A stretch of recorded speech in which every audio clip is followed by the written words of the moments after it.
It's the second one? Okay. So we're actually somewhat on track here.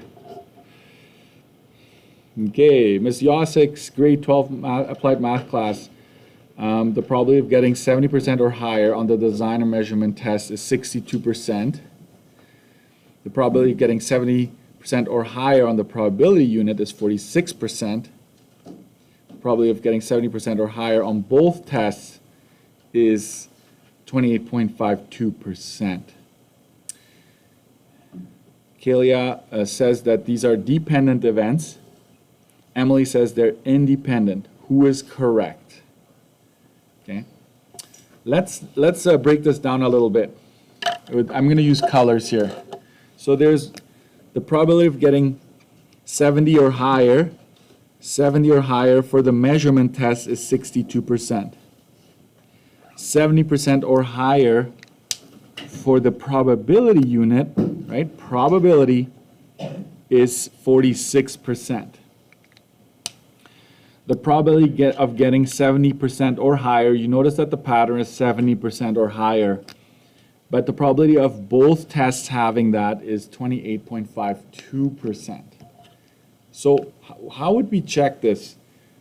Do you remember probability of having the measurement and the probability test of having 70 or higher on both is 28.52%. That's what we're told.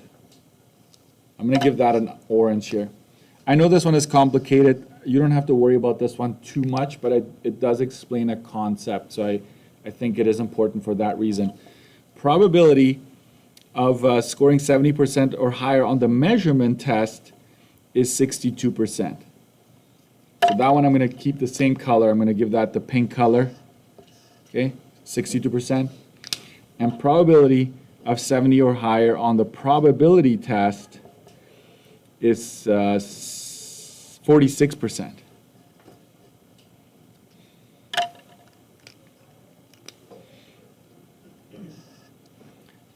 Just so you know, this has been like true for a very long time, that probability has always been a hard unit. Okay, I'm just not going to lie, it is.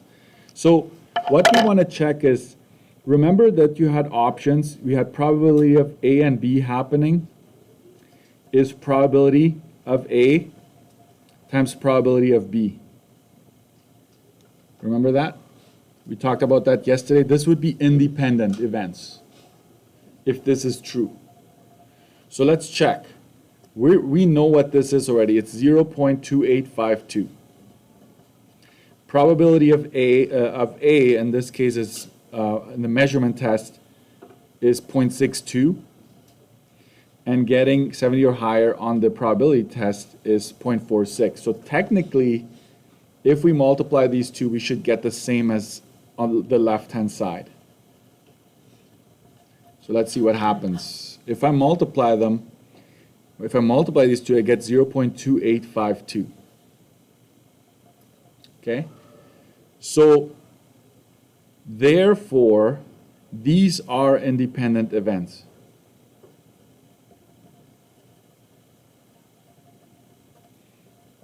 Meaning, the first event, the measurement test, had no impact on the probability test. They're independent, like one doesn't affect the other. Okay? That's how you would show that one. So if that ever comes up, that's how you do it. I'll tell you this, I won't have one like this on the test, but I still want you to understand what's happening. Okay? If you did this and the right side did not match the left-hand side, then you would say, wait a minute, then these events are not independent. They are dependent. Something is off here, right? Okay, let's go to the next ones. 80 chips. In a bag of 80 chips, 2 are defective. If you draw 2 chips without replacing, I hope that if you see that on the test or on the exam, you're like, oh, okay, I know what's happening here. Without replacing the first one, what is the probability that both chips are defective or both chips are not defective? Let's do this one here. Dependent. exclamation mark, dependent events. First affects the second. What does it ask for? Probability of defective and defective. What does it say here? What's this word? Or what does that mean for us in this unit? Plus, right? Plus probability of not defective and not defective. So it's a loaded question in my opinion. Okay, this is very similar to two of the same color. The marbles, two of the same color. So probability of defective and defective. We have 2 out of 80 that are defective at first. And then it's going to be what? You're down to 79 and just 1 defective because you pulled 1 already. Okay? Plus, how many are not defective? So this is or. Like this is another case. You put everything back, reset. How many are not defective? 78 out of 80. And we're down to 79. This will be 77 over 79.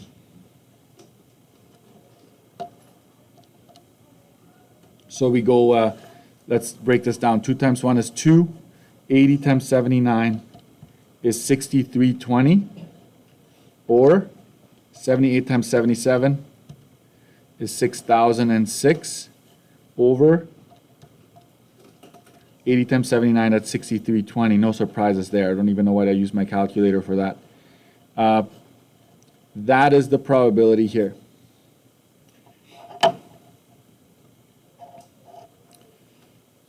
So basically what I will say here is most of the time the province or my testers will just ask you what's the probability of both of them being defective. That's all you would do, multiply them, you get your answer. Or I might ask you what's the probability of both of them not being defective.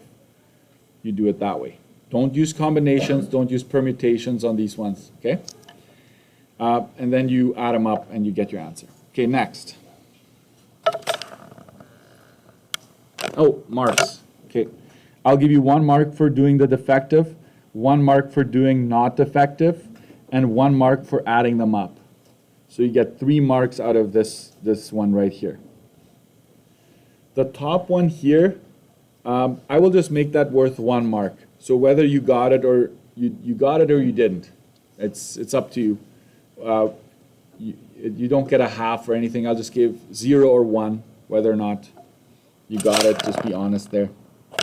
If you remember to set your alarm, there's an 82% chance you'll be on time. If you forget to set the alarm, there's a 25% chance of being on time.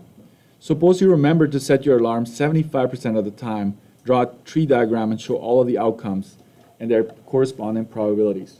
What would happen first here? Setting the alarm, right? That's like the first step. So there's 2 choices here. Alarm, not alarm. Right? Setting it, not setting it. And there's a 75% chance that you will set it, therefore there's a 25% chance that you won't set it. And what follows? Being on time or not being on time. I'm going to call this T, not T. Being on time, not being on time. Just pick something that works for you. If you set the clock, there's an 82% chance of being on time. If you don't set it, therefore, it's 18%. If you forget to set your alarm clock, there's a 25% chance of being on time, and therefore 75% chance that you're not on time, that you're going to be late. Okay? So then we go probability of setting the alarm and time, probability of setting the alarm and not being on time, not setting the alarm and being on time, and last but not least, probability of both not setting the alarm and not being on time. What's the probability there? Let me see if I have these numbers here. Yes, 0.615, 0.135, 0.0625. Make sure you get your decimals right. And there you have it. Those are all your probabilities. I already checked and I made sure this adds up to 1. It's a little check on the side. 4 marks, in my opinion, is way too much. The province will give you 2 marks for something like this, okay?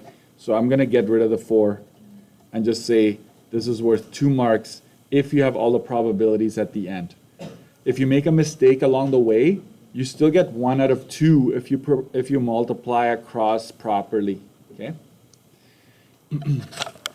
2 marks for that. What's the probability that you will be on time? So on time, you just add up the ones that include on being on time. So I would encourage you to show your work here. Don't just put a final answer down, okay? This is 0.6775 and 67.75%. Oh, that's why it's worth 4 marks. I get it now. I didn't read my own question. So this is worth 1 though. What is the probability that you remembered to set your alarm given knowing that, considering that, right? So given you were not on time. So it's asking here, what's the probability that you set the alarm given that you were not on time? That's what it's asking. So translate it.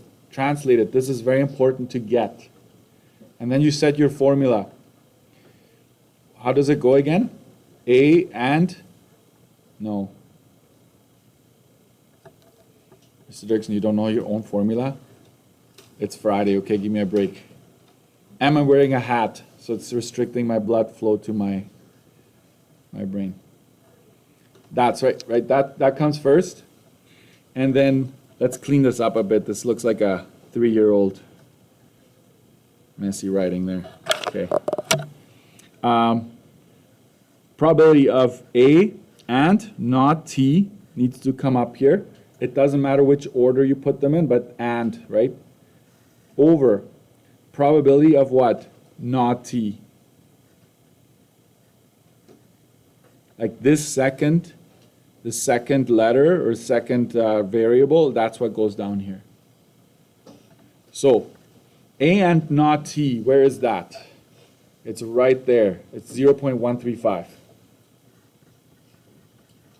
Divided by, can I use the previous number?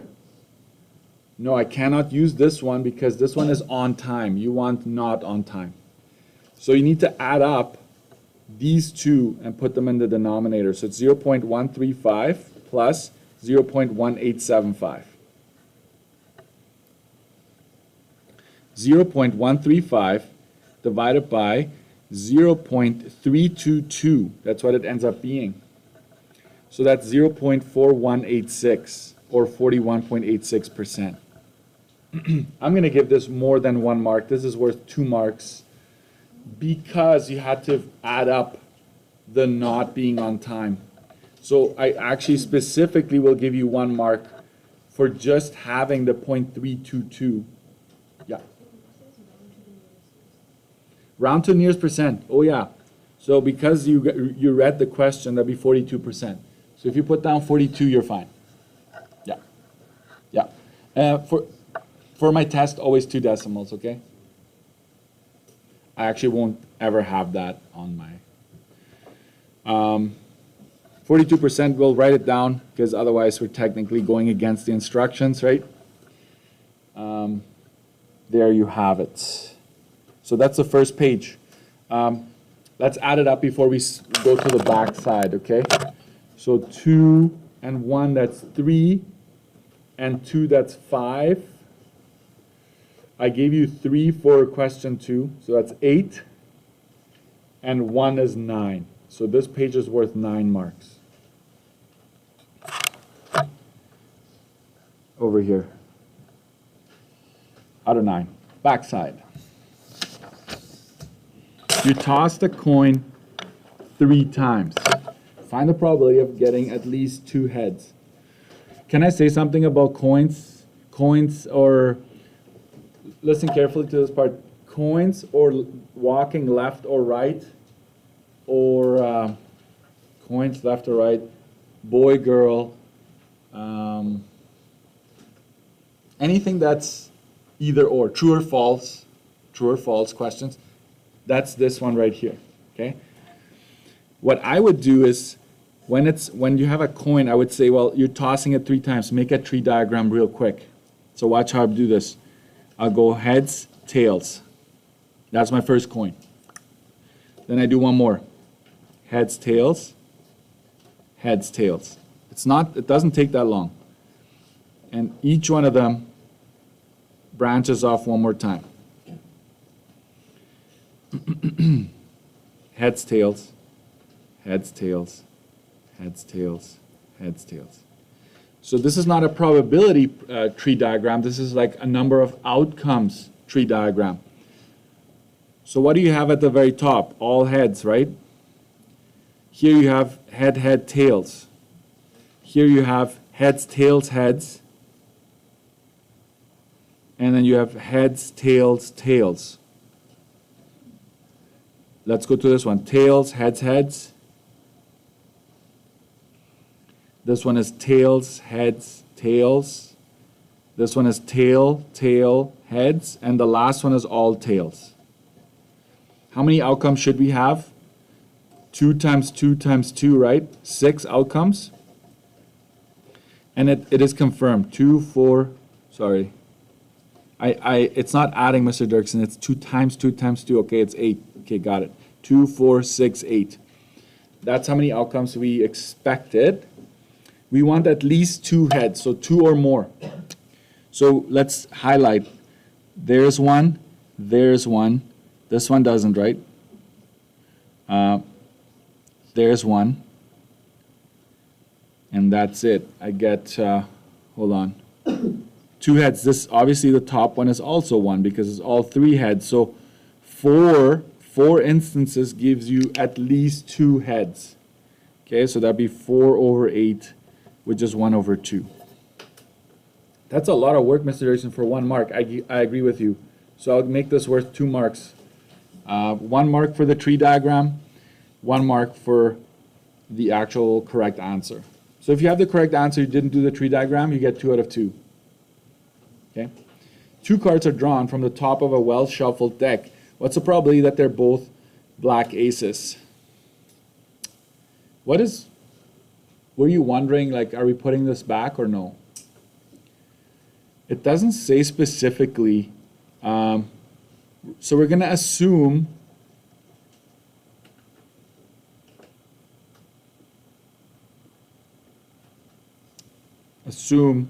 items are replaced.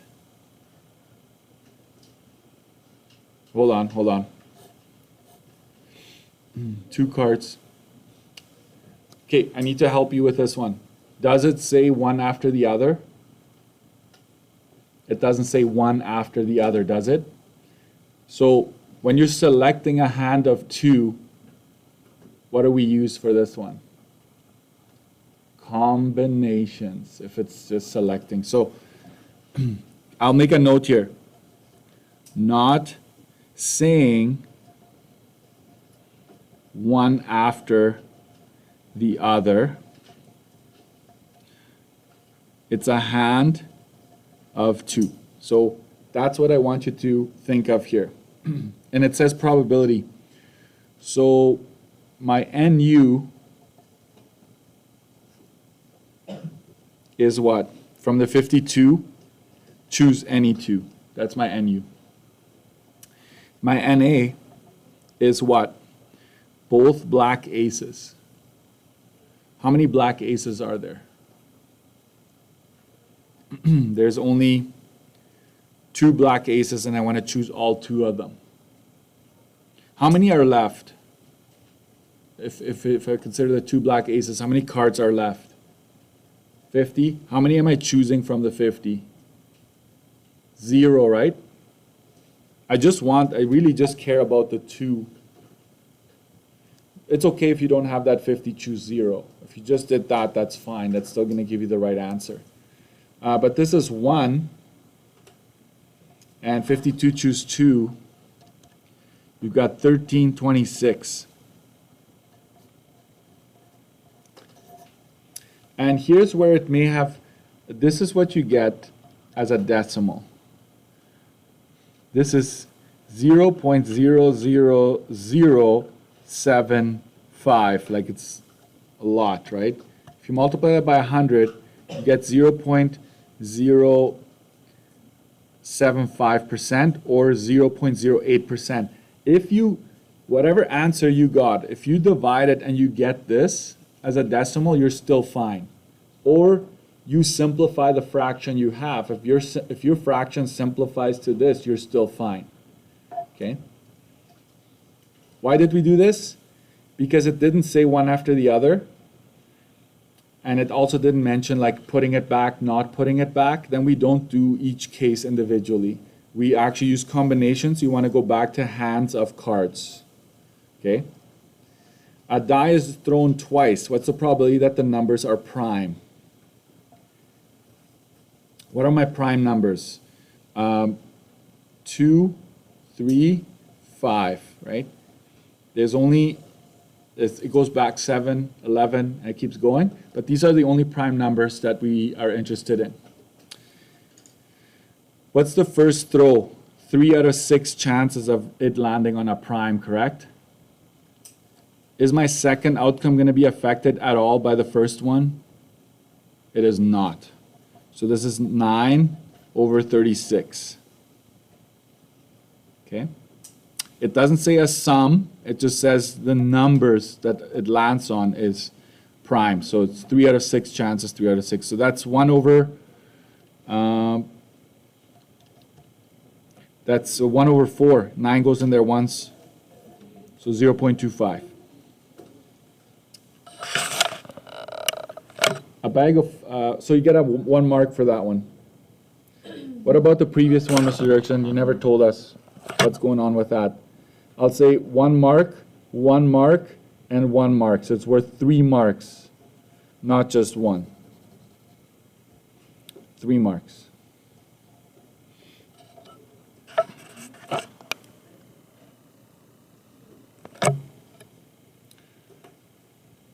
Okay, let's keep going.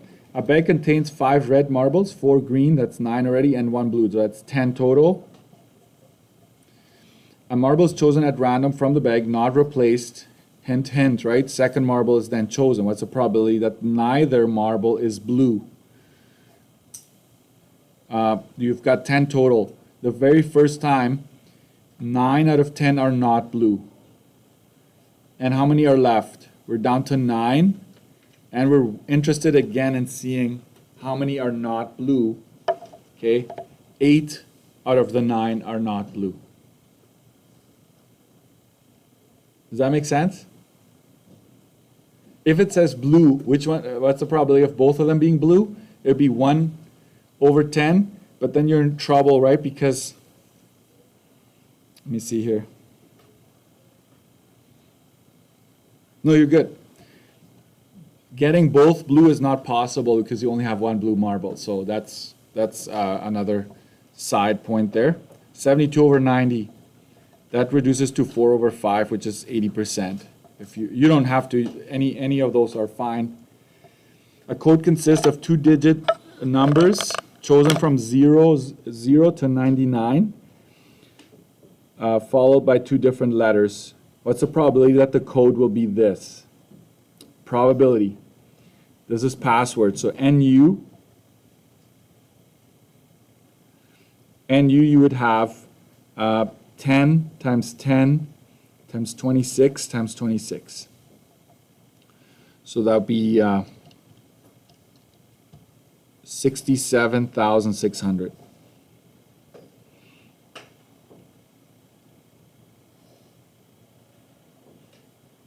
Oh, I'm missing something, right? What does it say? 2 different letters, no repeats. Mr. Dirksen, read. I know. So that changes this one to 25. My bad. 65,000. I'll give you a mark for that. So get rid of the 1 out of 1. I'll give you a mark for that. And then NA, how many passwords will have 1, 2, KY? 1, 1, 1, 1, 1, right? You're telling, like I'm telling you, every spot is already taken with a specific entry. So it's just 1. So the probability is 1 over 65,000. And so that is your answer. Question 3. Question 3 was a dependent question. You get half a mark for each of these. Question 3 read, it's the clock question, right? Tree diagram, definitely dependent. Question 4, what do you think? Coins, dice, anything like that, independent. Like the first event never affects the second. Question 5, it is actually a dependent question. Question 5. Question 6, a die is thrown twice, that's independent. Okay, no question about that. So 2 marks there, half for each. The die that's thrown twice is worth 1. One more thing here, guys, I forgot to do the marbles. The marbles not being replaced. I'll do this, half, and 1 for actually multiplying across. So this one is worth 2 marks. Question 7 is worth 2 marks. So we've got 2 and 3, that's 5, 6, 8.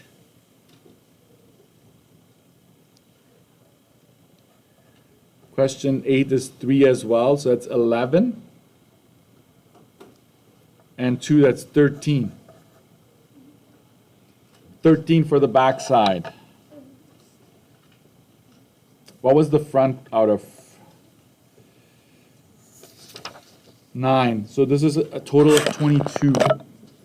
Cross off the 15, just make this out of 22. And that's it for today.